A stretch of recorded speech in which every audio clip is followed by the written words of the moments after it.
Hey guys, I'm Alan. Welcome to the Book Garage. So, super sorry about how long it took to get this video going. I've been just so super busy with work and exams, and I got Link, which you guys probably seen in Pam's video. Link is my new Senegal parrot, and I've been spending a lot of time with him. So I've been just super busy, and now I'm back and ready to get some videos rolling. So today I'm going to be doing reviews on two of the books that I read from the book haul. So starting off with the Silver Mask, I'm just going to give like a quick review about it. I didn't really want to go like too much into spoilers, but it's just so hard to talk about a fourth book in a series without like discussing the previous books. So there's going to be some spoilers in here about the previous book. I just want to go ahead and say that.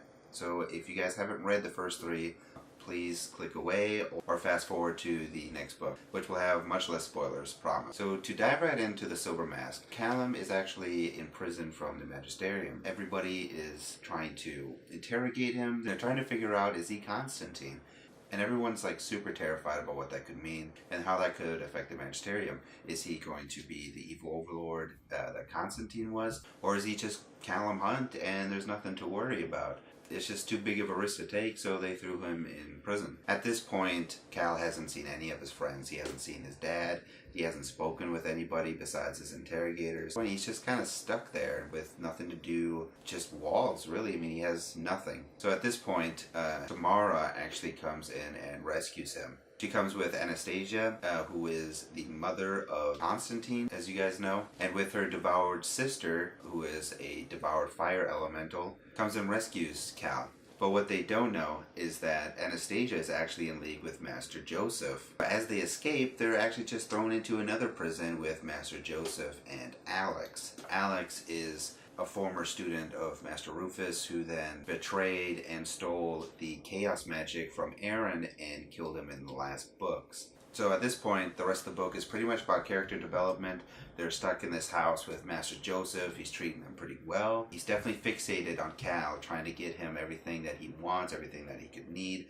And he's trying to get as much Constantine out of him as he possibly can. He gives the gang and him a way out. He says that, well, if you guys want to leave, Cal has to resurrect a dead body and has to bring it back to life, like straight life, not one of the chaos-ridden, but like actually alive. So right now, Cal's just like kind of skeptic about it, but he's trying to get out, and if saying yes is going to buy him more time, he goes ahead and does it. So at this point, Master Joseph throws open the curtain and shows who the dead body is, and it's Aaron. Now the whole gang's super freaked out, like they don't know what to do. They're really confused with their emotions and how to process this.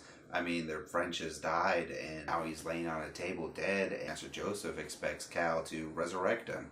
I mean, it's super crazy. Master Joseph is completely certain that Cal can do it, is now stuck there with Alex, trying to practice their chaos magic, trying to resurrect, animals and stuff, and practicing to eventually work onto Aaron. Now, Tamara is not into this at all. She's super against it. She doesn't want anything to do with it, but she's just kind of playing along, and she's thinking Cal is also playing along, trying to get out, because they're stuck. There's no way out. This is about as far as I want to go, you guys.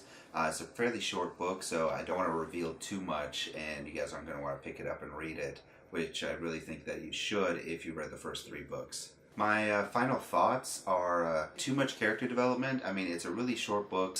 I've seen less character development in like books that are 200-300 pages bigger than this, and there's not enough action. I really was kind of disappointed of how much action there was in the book compared to the others, and I really felt like Callum could have done a lot more, but he didn't. I mean, he achieved some great things, but I would have loved to see more action, and hopefully this isn't the last book, because it did leave off on a huge cliffhanger. Definitely would like to know what happens later on, but for now, that's pretty much all I have on the book, and I'm going to rate it a 7 out of 10. So off to the next one. So the next one we're reviewing, like I said before, is going to be Battlemage.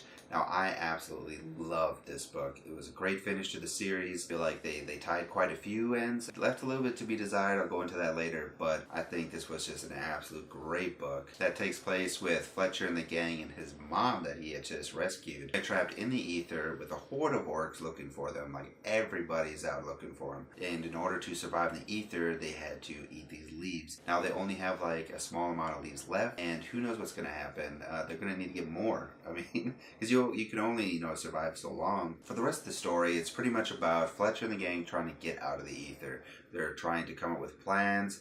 figuring out ways that they could possibly escape, and they're just exploring as much as they could. They have a plan in mind of how to get out about halfway through the ether. I don't want to go into too much detail about what happens with Ignatius, because you're going to really want to read about that. It's amazing what happens to Ignatius. I will say that they eventually get out the ether. I mean, it's fair to assume that they're going to eventually get out, right?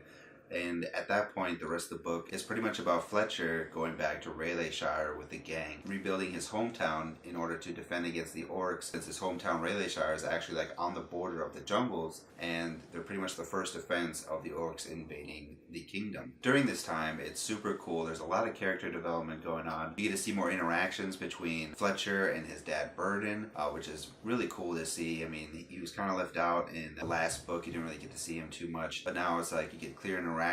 You know, they talk to each other, and it's about Fletcher just rebuilding his hometown, and a lot of, you know, memories are flooding in, and he has to be a leader for the first time and really organize and rally everybody and work on rebuilding his hometown. He has to instruct a new set of soldiers and properly train them. Really great, like amazing character development. I absolutely loved reading about each individual character, as they were really clearly depicted as individuals. It wasn't just like all mixed and blended in, and there was a lot of like race segregation, you know, that was going on. Which really ties into like kind of in today's world of how people would react to that kind of stuff, and it's just really cool to see how he handles that kind of problem and gets everybody to work together in order to defend against the onslaught of orcs. So my final conclusions on Battlemage: it had great action. It's every bit of it action packed. If you guys are looking for a fantasy novel with magic and just loads and loads of action, Battlemage is the way to go.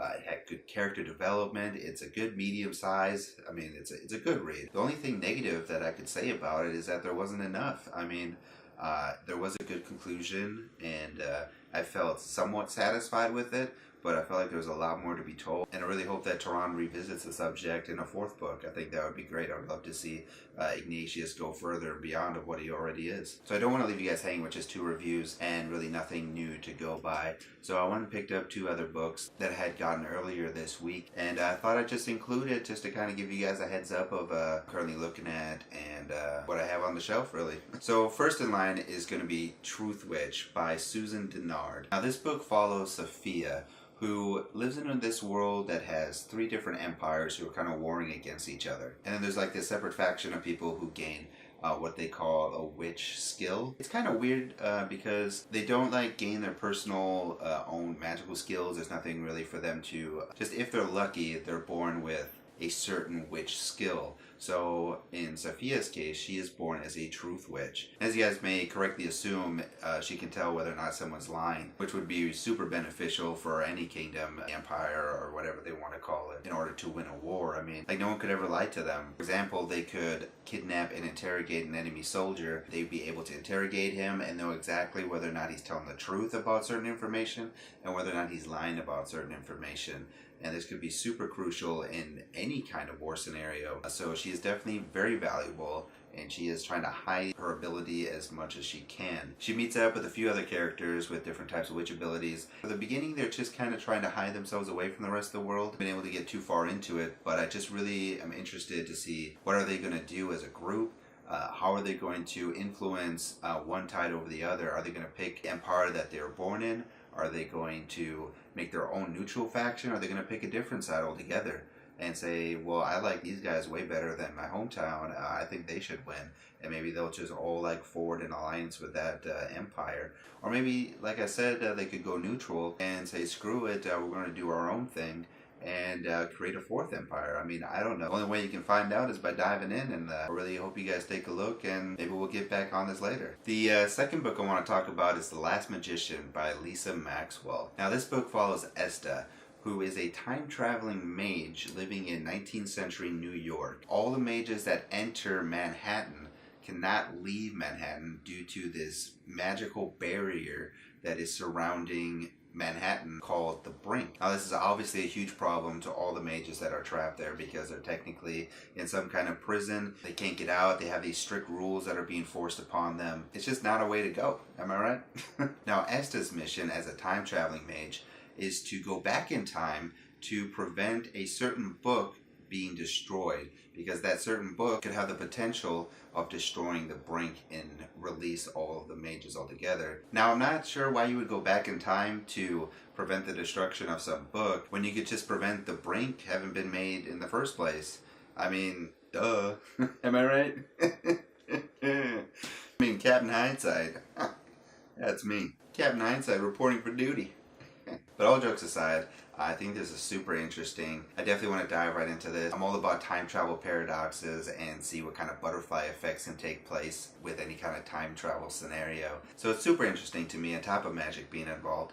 I'm not sure how Esta is going to prevent this book from being destroyed. I couldn't really see like any types of skills that she had besides time travel. So it's going to be really interesting to see how she's going to achieve her mission. So for any of you guys looking for something new to read and enjoy time travel, I definitely recommend taking a look at Lisa Maxwell's The Last Magician. So that's going to wrap up the video for today, guys. If you enjoyed it, go ahead and hit that like button. And if you want to see more, go ahead and hit the subscribe button. I'd really love to have you guys join the community and discuss everything fantasy.